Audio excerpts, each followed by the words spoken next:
আপনি কি জানেন কেন কিছু অঞ্চলে শুকনো জমির উপর অদ্ভুত অর্ধচন্দ্রের মতো গর্ত তৈরি করা হয়?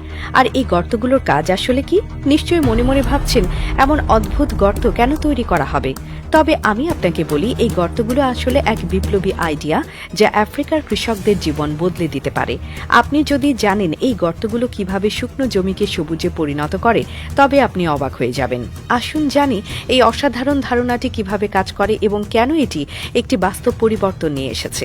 গ্লোবাল ওয়ার্মিং এবং খরার কারণে পৃথিবীর অনেক অঞ্চলে পানি সংকট দেখা দিয়েছে।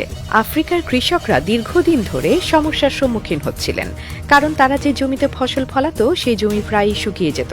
বৃষ্টি হলে অনেক পানি দ্রুত নষ্ট হয়ে যেত এবং খরা চলাকালীন জমি ছিল একেবারে প্রাণহীন। এই পরিস্থিতিতে জাস্ট ডিগ ইট নামে একটি ফাউন্ডেশন একটি অনন্য আইডিয়া বের করে, যা কৃষকদের জন্য এক বিপ্লব আনে। ফাউন্ডেশনটি অর্ধচন্দ্র আকারের গর্ত তৈরি করার পরিকল্পনা নেয়, যেগুলোকে বলা হয় বর্ণস্পিটস। এসব গর্তের মধ্যে কৃষকরা ঘাসের বীজ বপন করেন। এখন আপনি ভাবছেন এগুলো কিভাবে কাজ করে। আসলে যখন বৃষ্টি হয়, পানি এসব গর্তে জমা হয় এবং কোনো পানি অপচয় না হয়ে তা জমির ভেতরে চলে যায়।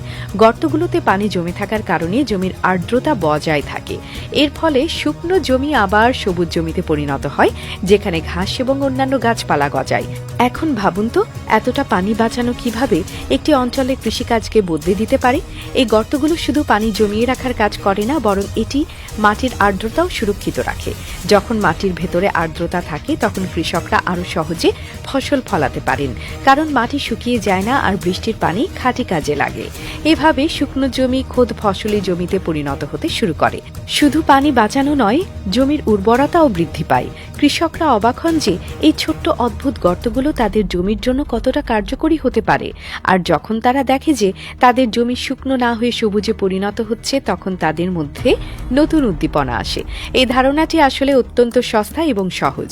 শুধু গর্ত খুঁড়ে সেখানে ঘাসের বীজ বপন করা এবং বৃষ্টি হলে পানির সঞ্চয় করা, এটা তো একেবারে সাধারণ কাজ। কিন্তু এই সাধারণ কাজটি কৃষকদের জন্য এক অনন্য সুযোগ তৈরি করে দিয়েছে।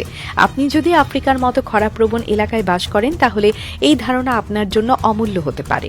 এটি শুধু একটি ধারণা নয়, বরং কৃষির ক্ষেত্রে এক নতুন দিগন্তের সূচনা। আপনি জানেন কি, এর মাধ্যমে একমাত্র পানি বাঁচানোর পাশাপাশি জমির উর্বরতা আবার ফিরে আসছে এবং কৃষকরা দীর্ঘদিন পর আবার ফলন পাচ্ছেন। যদি বিশ্বের আরও দেশগুলো এই ধারণা গ্রহণ করে, তাহলে পৃথিবী জুড়ে খরা এবং পানি সংকটের সমস্যা অনেকটাই কমানো সম্ভব হবে।